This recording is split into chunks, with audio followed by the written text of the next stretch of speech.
काशी के शमशान घाट पर जलती चिताओं के बीच क्यों नाचती हैं ये सेक्स वर्कर।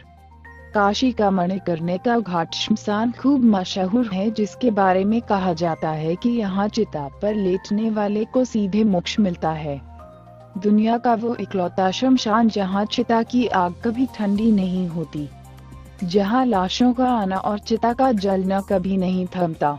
लेकिन आपको शायद एक बात नहीं मालूम होगी कि खामोश, गमगीन, उदास और बीच बीच में चिताओं की लकड़ियों के चुदुरखने की आवाज अमूमन किसी भी शमशान का मंजर या माहौल कुछ ऐसा ही होता है।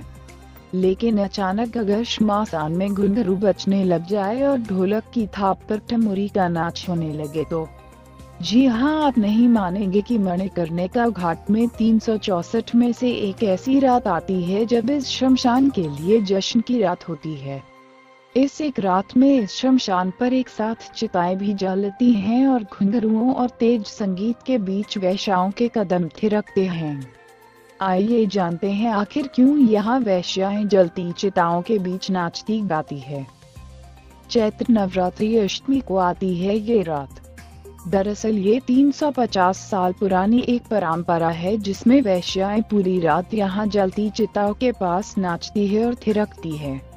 साल में एक बार एक साथ चिता और महफिल दोनों का ही गवाह बनता है काशी का मणिकर्णिका घाट। चैत्र नवरात्रि अष्टमी को सजती है इस घाट पर मस्ती में सराबोर एक चौंका देने वाली महफिल। एक ऐसी महफिल जो जितना डराती है उससे कहीं ज्यादा हैरान करती है। क्या है इस महफिल का सच? दरअसल चिताओं के करीब नाच रही लड़कियां शहर की बदनाम गलियों की नगर वधू होती हैं। कल की नगर वधू यानी आज की तवायफ। पर इन्हें ना तो यहाँ जबरन लाया जाता है, ना ही इन्हें पैसों के दम पर बुलाया जाता है।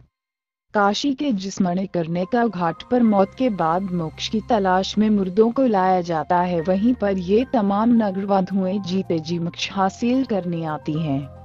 वो मोक्ष जो इन्हें अगले जन्म में नगर वधू न बनने का यकीन दिलाता है। इन्हें यकीन है कि अगर इसे एक रात तेजी भर के ही नाचेंगी तो फिर अगले जन्म में इन्हें नगर वधू का कलंक नहीं झेलना पड़ेगा। सैकड़ों साल पुरानी है यह परंपरा। लेकिन काशी के इस घाट पर ये सब कुछ अचानक यूं ही नहीं शुरू हो गया, बल्कि इसके पीछे एक बेहद पुरानी परंपरा है। शमशान के सन्नाटे के बीच नगर वधुओं के डांस की परंपरा सैकड़ों साल पुरानी है। मान्यताओं के मुताबिक आज से सैकड़ों साल पहले राजा मानसिंह द्वारा बनाए गए बाबा मशाननाथ के दरबार में कार्यक्रम पेश करने के लिए इस समय के जाने माने नर्तकियों और कलाकारों को बुलाया गया था। लेकिन चूंकि ये मंदिर शमशान घाट के बीचों बीच मौजूद था, लिहाजा तब के चोटी के तमाम कलाकारों ने यहाँ आकर अपने कला का जौहर दिखाने से इनकार कर दिया था।